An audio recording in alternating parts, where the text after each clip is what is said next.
அல்லாஹ்வின் நல்லடியார்களே, பெரும்பாலும் இது போன்ற நிக்காஹுடைய மஜ்லிஸுகள் அல்லாஹுடைய திக்ரை விட்டும் தூரமாகவே இருப்பதை நாம் தற்காலத்திலே பார்த்து வருகிறோம். நிக்காஹுடைய மஜ்லிஸிலே அல்லாஹுடைய சிந்தனையுடன் அமரக்கூடிய நபர்கள் மிகவும் குறைவாகவே இருப்பார்கள். அதிலும் குறிப்பாக குத்துபாவுடைய நேரத்தில் அந்த இமாம் குத்துபா ஓதும் போதும் துஆவுடைய சந்தர்ப்பத்திலும் மட்டுமே நமக்கு அல்லாஹுடைய நினைவு வரக்கூடிய ஒரு சூழலை நாம் பார்த்து வருகிறோம். ஆனால் அதையெல்லாம் தாண்டி அல்லாஹுடைய தனிப்பெரும் அருளால் இன்றைக்கு நாம் நிக்காஹுடைய இந்த மஜ்லிஸும் தீனுடைய ஒரு சபைதான், இங்கும் அல்லாஹ்வை பற்றி பேசப்பட வேண்டும் என்ற ஒரு உயர்ந்த நோக்கில் இன்றைக்கு இந்த மஜ்லிஸ், இந்த பயான் ஏற்பாடு செய்யப்பட்டுள்ளது. முதலில் நாம் விளங்க வேண்டிய விஷயம், நிக்காஹ் என்பது ஒரு சடங்கு சம்பிரதாயமான ஒரு விஷயம் அல்ல. இது நபிமார்களுடைய சுன்னத்தாக இருக்கிறது, இந்த மார்க்கத்தின் அடையாளமாக இருக்கிறது. ஒரு மனிதன் உலகத்திலேயே ஹலாலான இன்பத்தை அனுபவிப்பதற்காக வேண்டி அல்லாஹுடைய ஏற்பாடாக இருக்கிறது. இது அல்லாஹுடைய வல்லமை என்பதை நாம் புரிய வேண்டும். எனவேதான் ஹதீஸுடைய விளக்கத்திலே பார்க்கும் பொழுது உலமாக்கள் எழுதுவார்கள், நிக்காஹ் முடிப்பதனுடைய நோக்கங்களில் முதலாவது இது நபிமார்களின் சுன்னத். நபி ஸல்லல்லாஹு அலைஹி வஸல்லம் அவர்களுடைய சுன்னத் மட்டுமல்ல, அனைத்து நபிமார்களுடைய சுன்னத்தாக இந்த நிக்காஹ் அமைந்திருக்கிறது. உலகத்தில் ஒரு அமலை செய்வதன் மூலம் அனைத்து நபிமார்களுடைய சுன்னத்தையும் கடைபிடித்த நன்மை இந்த நிக்காஹிலே இருக்கிறது. இரண்டாவதாக கிதாபிலே பதிவு செய்கிறார்கள், ஒரு மனிதர் தன் பார்வையை பேண வேண்டும் என்று சொன்னால் அவர் நிக்காஹ் முடிக்க சிறந்ததாகும். நிக்காஹுடைய நோக்கங்களை பட்டியலிடும் போது இரண்டாவதாக வஃதுல் பஸர், ஒரு மனிதர் தன் பார்வையை பேண வேண்டுமா, அவருக்கு நிக்காஹ் சிறந்த மருந்தாக ஒரு தீர்வாக இருக்கும் என்பதாக ஒரு மக்கள் பதிவு செய்கிறார். மூன்றாவதாக தஹ்சீனுல் ஃபர்ஜ், ஒரு மனிதர் தன்னுடைய பிறப்புறுப்பை பாதுகாப்பது, அதை பேணிக் கொள்வது, மர்மஸ்தானத்தை பாதுகாப்பதற்காக வேண்டி நிக்காஹ் முடிக்கிறோம் என்பதாக நாம் நியத்து செய்து கொள்ள வேண்டும். நான்காவதாக தக்சீருன் நஸ்ல், நபி ஸல்லல்லாஹு அலைஹி வஸல்லம் அவர்களுடைய சமூகம் மற்றும் ஏனைய நபிமார்களுடைய சமூகங்கள் எல்லாம் அல்லாஹ்வுடைய சன்னிதானத்தில் நாளை மறுமையிலே இருக்கும் போது நூஹ் அலைஹிஸ்ஸலாம் அவங்க வருவாங்க. அவங்களுக்கு பின்னால ஒரு 70-80 நபர்கள் முஸ்லிம்களாக நிற்பாங்க. உங்களுடைய சமூகம் எங்க பின்னாலே காப்பாங்க 80 நபர்கள் இருப்பாங்க. இப்படி ஒவ்வொரு நபியும் தங்களுடைய கூட்டத்தை காமிக்கும் போது ஓரளவிற்கான எண்ணிக்கை தான் இருக்கும். ஆனால் கண்மணி நாயகம் ஸல்லல்லாஹு அலைஹி வஸல்லம் அவர்களுடைய அந்தஸ்தை அல்லாஹ் உயர்த்தி காட்ட வேண்டும் என்பதற்காக இந்த உம்மத்துடைய எண்ணிக்கையும் அல்லாஹ் பெரிய அளவிலே அங்கே காட்டுவார். எனவே இந்த உம்மத்துடைய எண்ணிக்கை அதிகமாக இருப்பது நபி ஸல்லல்லாஹு அலைஹி வஸல்லம் அவர்களுடைய கண்ணியம் இஸ்ஸத்தாக இருக்கிறது. இந்த உம்மத்துடைய எண்ணிக்கை அதிகமாக இருப்பது நபி ஸல்லல்லாஹு அலைஹி வஸல்லம் அவர்களை மறுமையிலே சந்தோஷப்படுத்தக்கூடிய ஒரு காரணமாக இருக்கிறது. எனவேதான் நாம் நிக்காஹ் முடித்து இந்த நிக்காஹ் என்ற ஹலாலான இந்த உறவின் மூலமாக இந்த சந்ததியை நாம் பெருக்க வேண்டும் என்பதாக உலமாக்கள் கிதாபிலே பதிவு செய்கிறார்கள். ஆனால் அதற்கு மாற்றமாக நிக்காஹுடைய இந்த 4 நோக்கங்கள் இதுவல்லாமல் ஒரு மனிதனுடைய சிந்தனை, நிக்காஹ் முடிச்சா நமக்கு நல்ல வசதி வாய்ப்பு ஏற்படும் அல்லது உலக ஆதாயம், ஏதேனும் ஒரு உலக ஆதாயத்தை முன்வைத்து ஒருவர் நிக்காஹ் முடிப்பாரே ஆனால் பெருமானார் ரசூலே கரீம் அவருடைய வார்த்தை பொய்யாகாது, அவருடைய சந்ததியில் பிச்சைக்காரன் உருவாகுவான் என்பதாக கூறுகிறார்கள். அல்லாஹ் பாதுகாக்கணும்.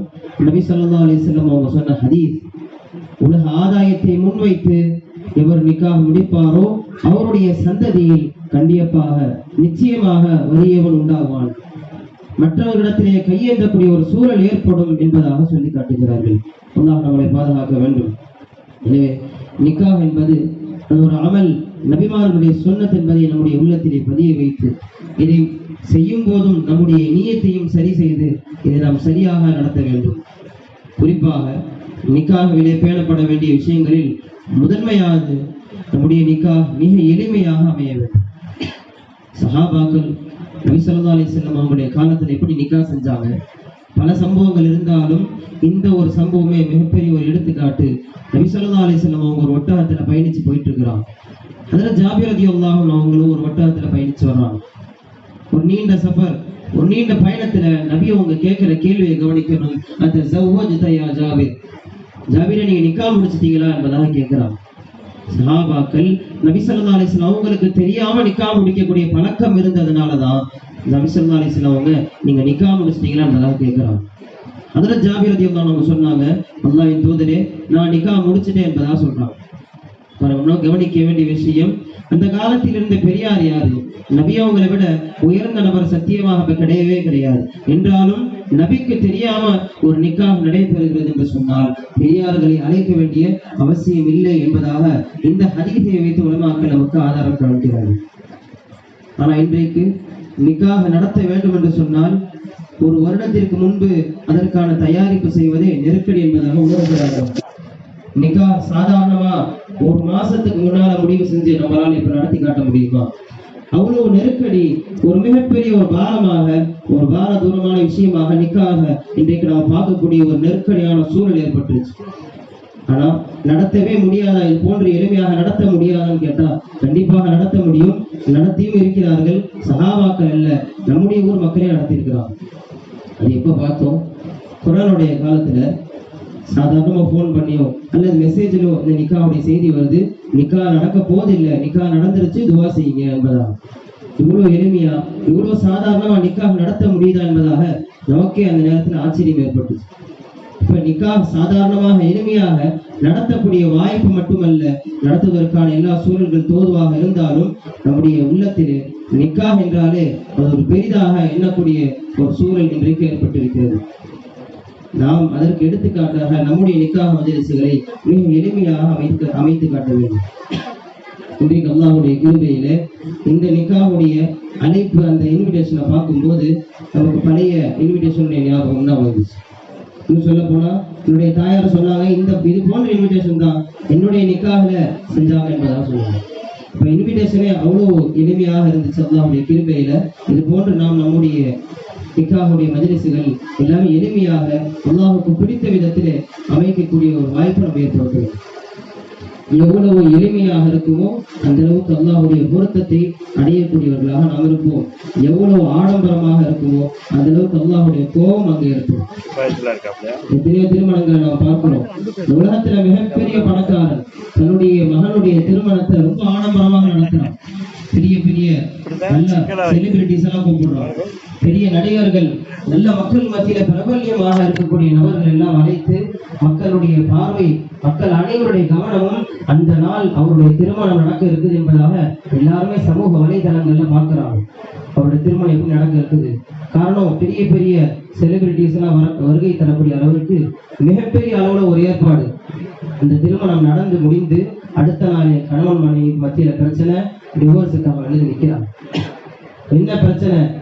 ரொம்ப பெரிய பிரச்சனையை விசாரிக்கும் போது கணவன் தன் மனைவியினுடைய பேஸ்ட பயன்படுத்திட்டார், பிரஷ கூட பயன்படுத்தல, பேஸ்ட் எடுத்து பயன்படுத்திட்டாரு, இப்படி அநாகரிகமாக நடந்துக்கிட்டாரு, எனவே இவருடைய வாழ்க்கை நடத்த முடியாதுன்னு சொல்லி அந்த பெண்ணு தன்னுடைய கணவரை விட்டு பிரியக்கூடிய சூழல் பல வருஷங்கள் கழித்து கிடையாது, அடுத்த நாளே நடக்குது. இது ஒரு பிரச்சனையா? சாதாரணமான ஒரு பேஸ்ட, மனைவியுடைய பேஸ்ட கணவர் பயன்படுத்துவது பிரச்சனையா? சாதாரணமான விஷயம் தான். ஆனால் இன்றைக்கு அந்த நிக்காகவே முறியும் அளவிற்கு, டிவோர்ஸ்ல வந்து நிற்கும் அளவிற்கான காரணம் என்ன? அவர்கள் அவ்வளவு ஆடம்பரமாக நடத்திய அந்த திருமணம் அல்லாஹ்வுடைய கோபத்திற்கு அது ஆளாகிவிட்டது. எனவே எவ்வளவு ஆடம்பரமாக அது நடக்குமோ அது அங்கே கலந்து கொள்ளக்கூடியவர்களை பாதிக்கவே இல்லையோ, ஆனால் யார் திருமணம் முடிக்க இருக்கிறார்களோ அவர்களுடைய வாழ்க்கையை அதை பாதிக்கக்கூடியதாக இருக்கும். அல்லாஹ் பாதுகாக்கணும். மிக எளிமையாக சாதாரணமாக நம்முடைய திருமணங்களை நாம் அமைத்துக் கொள்ள வேண்டும். நபி ஸல்லல்லாஹு அலைஹி வஸல்லம் அவர்கள் சொன்னார்கள், சஆதத்து இப்னி ஆதம் ஃபீ ஸலாஸா, மூன்று விஷயங்களில் ஆதமுடைய மகனுக்கான நற்பாக்கியம் இருக்கிறது என்பதாக நபி அவர்கள் சொல்லி காட்டினார்கள். அதில் ஒன்றுதான் அல் மர்அத்து ஸாலிஹா, நல்ல சாலிஹான மனைவி, அல்லாஹ்வுடைய பொருத்தத்தை அடைவதற்காக வேண்டி செயல்படக்கூடிய நல்ல சாலிஹான மனைவி இருக்கிறார்களே, இப்படிப்பட்ட மனைவி அமைவது ஒரு மனிதனுடைய நற்பாக்கியம் என்பதாக நபி ஸல்லல்லாஹு அலைஹி வஸல்லம் சொல்லி காமிக்கிறார். இன்றைக்கு நாம் பெண் பார்ப்பதாக இருந்தாலும் ஒரு மாப்பிள்ளை பார்ப்பதாக இருந்தாலும் அவர்களுடைய வெளி தோற்றத்தை தான் பார்க்கிறோம். ஆனால் ஹதீஸ்களிலே பார்க்கும் பொழுது அவர்களுடைய குணம், அவர்களுடைய தீனை வலியுறுத்திய நபி அவர்கள் பல இடங்களிலே பேசியிருக்கிறார்கள். என் தங்களுடைய மகள் ஃபாத்திமா ரலியல்லாஹு அன்ஹா அவர்களுக்காக நபி அவர்கள் தேர்ந்தெடுத்த மாப்பிள்ளை மிக அழகான ஒரு வெள்ளையான தோற்றத்தில் உள்ள அல்லது செல்வந்த சஹாபி கிடையாது. நமக்கெல்லாம் தெரியும் ஹஜ்ரத் அலி ரலியல்லாஹு அன்ஹு அவங்க குட்டையான தோற்றத்தில் உள்ளவங்க. அவங்களுடைய குறைகளை வெளிப்படுத்தி சொல்வதோ அவங்களுடைய குறைகளை பற்றி பேசுவது நோக்கமல்ல.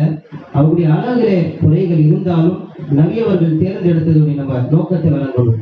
நபி ஸல்லல்லாஹு அலைஹி வஸல்லம் அவங்க தங்களுடைய மகளுக்காக வேண்டி தேர்ந்தெடுத்த மாப்பிள்ளையுடைய தோற்றம் குட்டையாக இருக்கும். சஹாபாக்கள் சொல்லுவாங்க, கானா அலியுன் ஃபீனா கன்னூனி ஃபீ லனா. அரபியில லனா எழுதுவதாக இருந்தால் இரண்டு பக்கமும் ஒரு கோடு கிழிச்சு நடுவுல அந்த நூல் சின்னதாக இருக்கும், ரொம்ப குட்டையாக இருக்கும். அது போன்று அலி ரலியல்லாஹு அன்ஹு சஹாபாக்கள் மத்தியில நடந்து வந்தாருன்னா அந்த நூலை போன்று குட்டையான தோற்றத்தில் உள்ளவராக இருப்பாரு. சஹாபாக்கள் பேசிக்கிறாங்க. அவங்களுடைய வயிறு சற்று பெரியதாக இருக்கும். ஹஜ்ரத் அலி ரலியல்லாஹு அன்ஹு அவங்க உழைப்பாளி தான், அதில் எந்தவித சந்தேகமும் கிடையாது. என்றாலும் சிலருக்கு அப்படிப்பட்ட ஒரு தோற்றம் இருக்குதான் செய்யும். அவங்களோட வயிறு சற்று பெரியதாக இருக்கும். அவங்களுக்கு கண்ணில் அந்த அழுக்கு வெளியேறி கொண்டே இருக்கும், அடிக்கடி அவங்களுக்கு பூனை வரும். இப்படி இந்த விஷயங்கள் எல்லாம் கேள்விப்படுறாங்க. ஹஜ்ரத் ஃபாத்திமா ரலியல்லாஹு அன்ஹா ஆனா அவங்க முகம் சொலிக்கல, மறுக்கல. நபி ஸல்லல்லாஹு அலைஹி வஸல்லம் அவங்களுடைய கட்டளை அலி ரலியல்லாஹு அன்ஹு அவங்களை திருமணம் முடிக்கணும் என்பது. எனவே திருமணம் முடித்தார்கள்.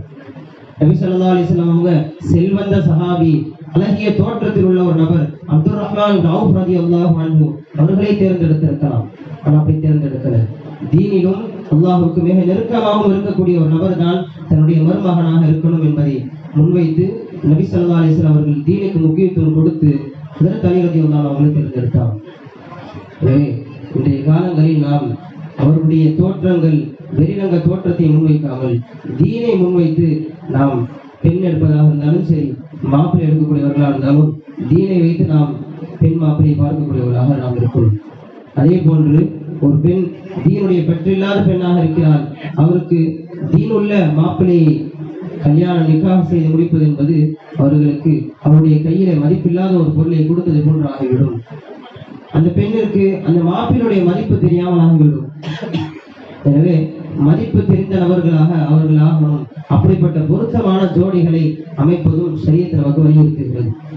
ஒரு மிகப்பெரிய முஹத்திஸ், மஸ்ஜிதுன் நபவியில் ஹதீஸ் பாடம் நடத்தக்கூடிய ஒரு பெரிய முஹத்திஸ், பெரிய முஹத்திஸாக இருந்தாலும் ஏராளமான மாணவர்களுக்கு ஆசிரியராக இருந்தாலும் அவங்களுடைய இல்லற வாழ்க்கையில் அவங்களுக்கு மிகப்பெரிய ஒரு நெருக்கடி, ரொம்ப நெருக்கடியான ஒரு சூழலை உணர்றாங்க. தன்னுடைய மனைவி மூலமாக தினைக்கும் பேசி பேச்சுகள், மனைவி தினமும் புதுசு புதுசா பிரச்சனை பண்ணிக்கிட்டே இருக்கிறான். இப்படிப்பட்ட ஒரு சூழல்ல அந்த முஹத்திஸ் ஹதீஸ்களை வல்லுநர் அவங்களுக்கு ஒரு சிந்தனை வருது, சரி நம்ம மனைவி நம்முடைய மதிப்பு மரியாதை தெரியாம தான் நடந்துக்கிறாங்க. எனவே நம்முடைய ஹதீஸ் அந்த மஜ்லிஸுக்கு நம்ம மனைவி ஒரு நாள் வர சொல்லுவோம். அங்க வந்து பார்த்தாவது என்னுடைய அந்தஸ்து இந்த சமூகத்தில் எப்படி இருக்கிறது என்பதை விளங்கியாவது என்ன கொஞ்சம் மதிப்பா என்பதை அவங்க முன்வைத்து அதை யோசித்து ஒரு நாள் மஸ்ஜித் நபவிக்கு இந்த நேரத்துல வந்து என்பதாக மனைவிடத்துல சொல்றாங்க. அந்த பெண்ணும் வந்து மஸ்ஜித் நபவிக்கு வர்றாங்க. வெளியிலேருந்து பாக்குறாங்க, கணவர் உட்கார்ந்து இருக்கிறாரு, பாடம் நடத்தி கொண்டு இருக்கிறார். கீழே இருக்கக்கூடியவங்க எல்லாம் அந்த ஹதீஸை கவனிச்சுட்டு இருக்கிறாங்க, பதிவு செய்யறாங்க. அங்க நடக்கிற எல்லா விஷயங்களும் அந்த பெண்ணு பார்த்துட்டு வீட்டுக்கு போயிடுறாங்க. அப்ப அந்த நேரத்துல அந்த முஹத்திஸ் ரஹ்மத்துல்லாஹி அவங்க தங்களுடைய வீட்டுக்கு போறாங்க. என்ன வந்து நீ அந்த மஸ்ஜிதுன் நபவியில என்னுடைய மஜ்லிஸை வந்து பாத்தியா என்பதாக அவங்க ரொம்ப தங்களுடைய உள்ளத்துல ஒரு பெரிய எண்ணத்தோட கேட்கிறான். அப்ப அந்த பெண்ணை சொல்ற பதில கவனிக்கணும். அவங்க சொல்றாங்க, என்ன எல்லாருமே அமைதியா இருந்தாங்க, கீழே இருக்கிறவங்க எல்லாருமே அமைதியா உட்கார்ந்து இருந்தாங்க, நீங்க மட்டும்தான் அங்க உட்கார்ந்து கால்வாலும் கத்திட்டு இருந்தீங்க என்பதாக அந்த பெண்ணு ஒரு முஹத்திஸை பார்த்து சொல்றாங்க. ஹதீஸ் நடத்தக்கூடிய மாப்பிள்ளை எத்தனை ஆயிரம் நபர்களுக்கு ஒரு ஆசிரியராக ஒரு ஆசானாக முன்மாதிரியாக உட்கார்ந்து இருக்கிறாங்க. ஆனா என்ன சொல்றாங்க, அங்கேயும் நீங்க தான் கால்வாள் கத்திட்டு இருக்கீங்க, எல்லாருமே அமைதியா இருக்கிறாங்க என்பதாக சொல்றாங்க. எனவே மாப்பிள்ளையினுடைய அருமையை, அவருடைய மதிப்பை விளங்கி நடக்கக்கூடிய பெண்ணாக அந்த பெண்ணும் இருக்கணும். அந்த பெண்ணுடைய எளிமை, அந்த பெண்ணுடைய மதிப்பை, மரியாதையை மதித்து நடக்கக்கூடியவராக அந்த மாப்பிள்ளையும் இருக்கணும். அதே போன்று கணவருடைய வாழ்க்கையில் ஏற்படக்கூடிய சிக்கல்கள், சிரமங்கள், அதிலே அந்த பெண் அந்த கணவருக்கு ஒத்தாசையாக உறுதுணையாக இருக்கக்கூடிய ஒரு பெண்ணாக அந்த பெண் இருக்கணும். அதில் ஹலீல் அஹ்மத் கீரனூர் ரஹ்மத்துல்லாஹி அவங்க தங்களுடைய பயான் மஜ்லிஸ்ல இந்த சம்பவத்தை சொல்லி காமிக்கிறாங்க. ஒரு முறை ஒரு கூலி தொழிலாளி, தினைக்கும் போய் மரம் வெட்டி அவர் சம்பாதிக்கக்கூடிய ஒரு கூலி தொழிலாளியாக இருக்கிறார். அந்த நபர் தன்னுடைய கூலி தொழிலை செய்யும் பொழுது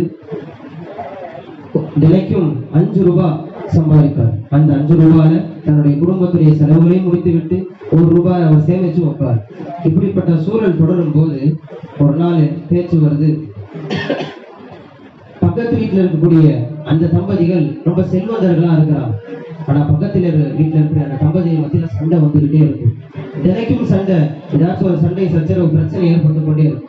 அப்ப அந்த பெண்ணை கேட்கிறாங்க, நமக்கு பக்கத்து வீட்டுல இருக்கிற அந்த கூலி தொழிலாளி அவரும் அவர் மனைவியும் எவ்வளவு நிம்மதியா இருக்கிறாங்க, ஒரு நாளைக்கு 5 ரூபாய் தான் சம்பாதிக்கிறாங்க, நீங்க எவ்வளவு 100 கணக்குல சம்பாதிச்சாலும் ஏன் நமக்கு நிம்மதி இருக்கிறதே இல்லை, ஏன் எனக்கு உங்களுக்கு மட்டும் இப்படி இவ்வளவு சண்டை வந்து கொண்டே இருக்கிறது என்பதாக கேள்வி கேட்கிறாங்க. அப்ப அந்த கணவர் சொல்றார், அப்படியா, நாளைக்கு பாரு என்பதாக சொல்லி அந்த கூலி தொழிலாளர் அழைத்து அவரிடத்துல 95 ரூபாயை கையில கொடுத்து அனுப்புறார். இந்த கூலி தொழிலாளி 95 ரூபாய் வாங்கி வச்சுக்கிட்டார். அடுத்த நாள் சம்பாதிக்க போறாரு, அவருக்கு 5 ரூபாய் கிடைக்குது. அந்த 5 ரூபாவை அவர் தன்னுடைய குடும்பத்திற்காக செலவழிக்கிறார், அதை பத்திரப்படுத்தி வைக்கிறார். அன்றைய நாள் அவங்களுடைய குடும்பத்தினர்கள் பட்டினியா இருக்கிறார். இரவு அன்றை கழியுது. இரவு தூங்கும் போது கூலி தொழிலாளி தன்னுடைய தலைவாணி கீழே 100 ரூபாய் வச்சுக்கிட்டு இதை இன்னும் அதிகப்படுத்தலாம், எப்படி அதிகப்படுத்தலாம் அதை யோசிச்சுப்பட்டிருக்கிறார். இரவு முழுவதும் அவருக்கு தூக்கம் இல்லை. இந்த 100 ரூபாயை இன்னும் நம்ம எப்படி அதிகப்படுத்தலாம் என்ற சிந்தனை அவருடைய உள்ளத்துல ஓடிட்டே இருக்கு.